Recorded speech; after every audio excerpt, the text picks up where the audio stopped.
Hi, IB. This is 9C, which is the sine rule or the law of sines.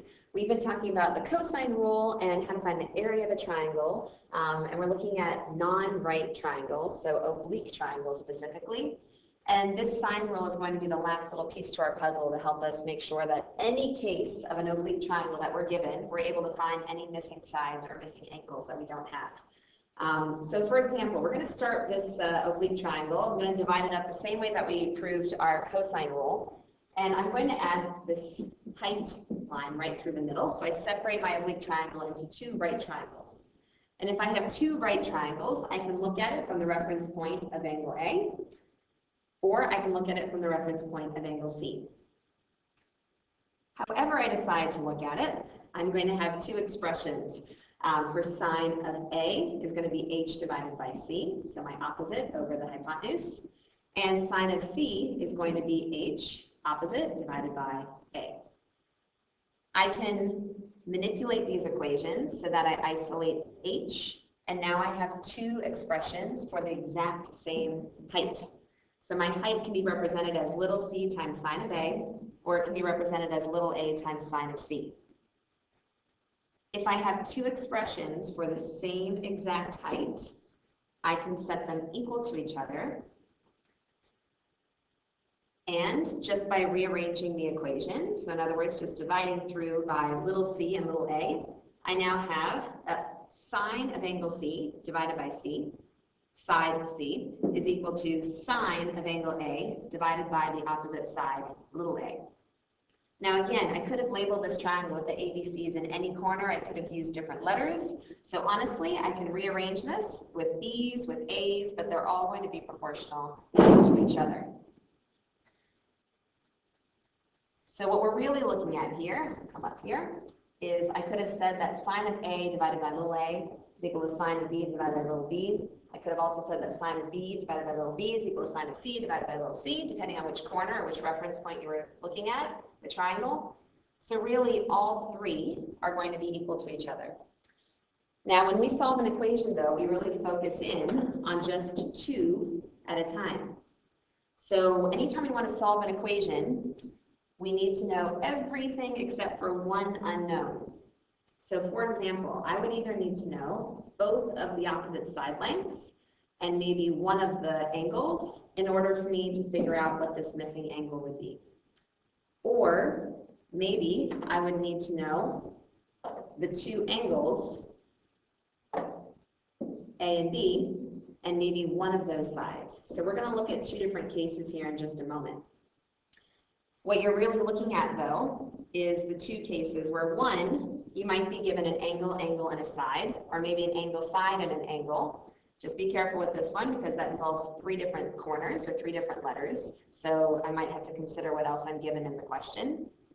Or you might have some questions in the future where you have to use a combination of the cosine rule and the sine rule. So just think about what is to come.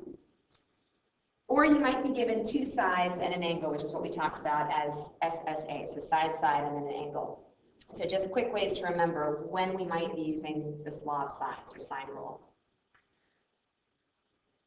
Your book also shows you all one other way that you can prove, which is a really quick way as well. Because we talked about how the area of an oblique triangle is 1/2 the two sides AB with the included angle C. We can write that in terms of any corner, so with reference to any angle. So 1/2 AB sine C is going to be equal to 1/2 AC sine B, and that's going to be equal to 1/2 BC sine A. Since they all include 1/2, I'm going to go ahead and divide through by 1/2. And by manipulating this equation, I can divide by the product of all three of my sides, just to show how we wind up getting our sine rule to emerge. So my A and B will simplify here, my A and C will simplify, my BC, and I'm left with sine C divided by little c, sine B divided by little b, and sine A divided by little a. All right, so again, we come down to the same realization that all three sides are going to be, all these are proportional basically. All right.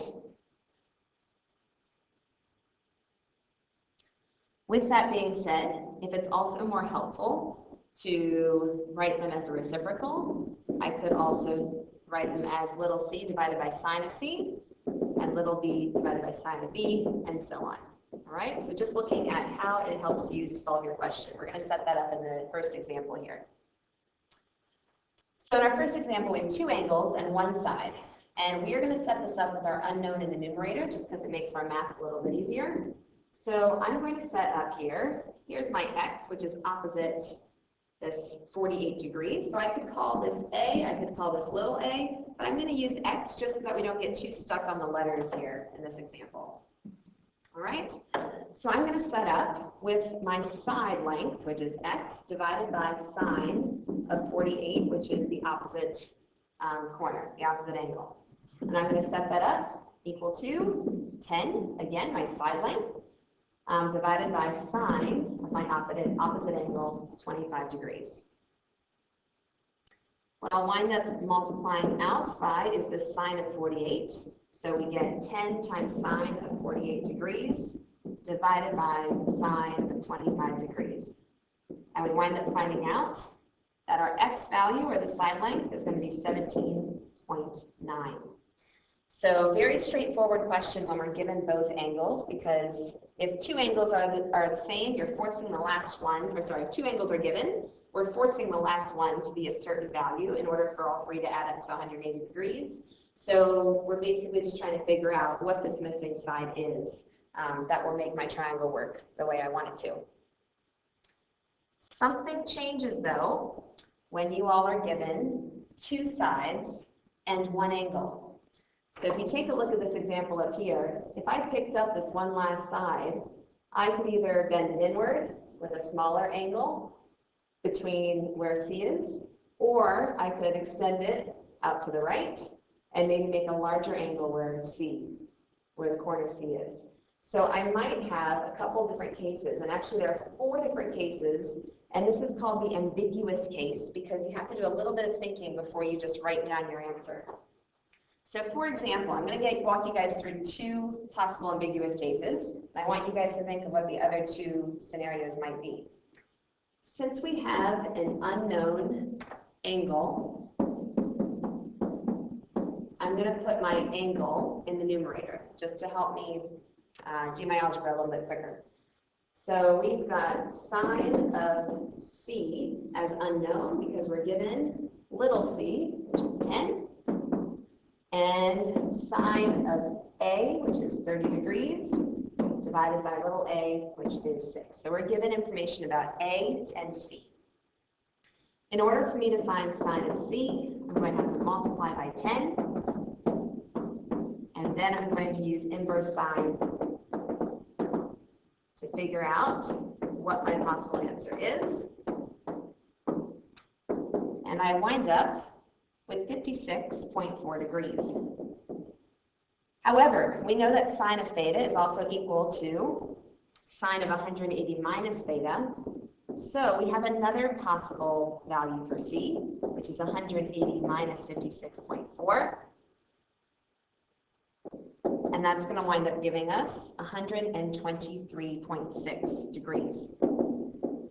So what we're actually looking at, if we just draw a quick sketch, is the fact that this corner, here's A, corner C, could be 56.4 degrees, but I could also make a triangle where this corner C, this angle C, excuse me, is 123.6. So I actually do have 2 possibilities for this first case.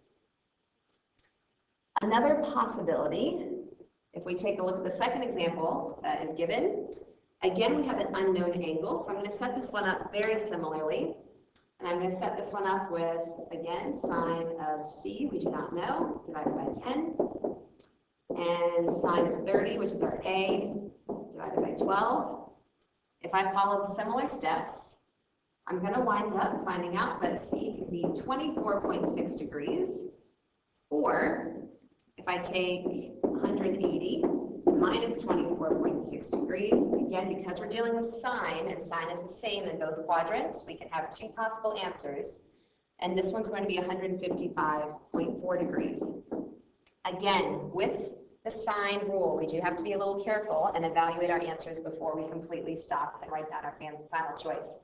Because in the first example, both values work. However, in this example, if I drew my two triangles, I've got 30 degrees again in this first, for angle A. C, 24 degrees is really small, so there's 24.6 degrees.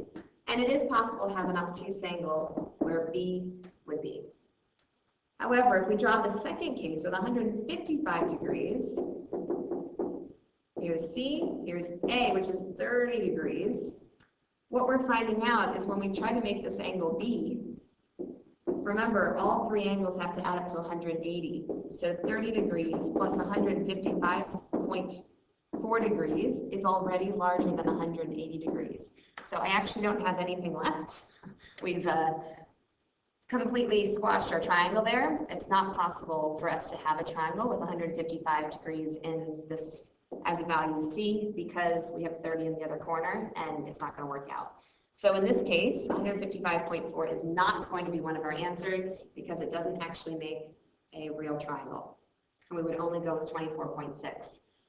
So what we would like to leave you guys with before class next time is just thinking about what would be those other two cases. I told you guys there were 4 scenarios. So the first scenario was having 2 possible triangles.